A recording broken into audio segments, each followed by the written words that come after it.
পরিবেশটা কত সুন্দর, কিন্তু আমার আশেপাশের মানুষগুলো এত জঘন্য, ফালতু।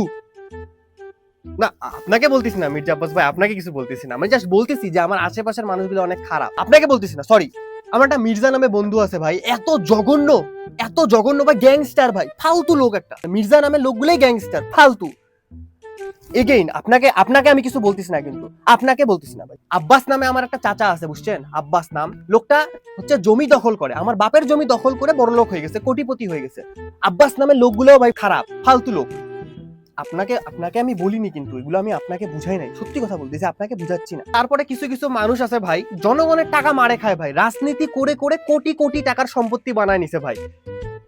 আপনাকে বলতেছি না আমি, এগেইন আপনাকে বুঝাচ্ছি না ভাই, আপনি আপনি মাইন্ডে নিয়ে না, আমি আপনাকে বুঝাচ্ছি না, আমি জাস্ট বলতেছি যে। তারপরে আরেক ধরনের মানুষ আছে ভাই, কিছু কিছু মানুষ এইভাবে হাত মিলায়, হ্যাঁ, হাত মিলানোর পরে এইভাবে এইভাবে নিজের হাতটা দেখে, মানে দেখে যে হাতটা নোংরা হইলো কিনা। মানে কতটা নিম্ন চিন্তার মানুষ হইতে পারে, একজনের সাথে হাত মিলানোর পর নিজের হাতটা দেখে যে নোংরা হইছে কিনা। ছি, এত জঘন্য মানুষ দুনিয়াতে হয়। আপনিও একবার এরকম করছিলেন না? হ্যাঁ, আমাকে এগুলা বলতেছিস, তুই আমাকে এগুলা বলতেছিস, তখন থেকে আমাকে চেতাচ্ছিস।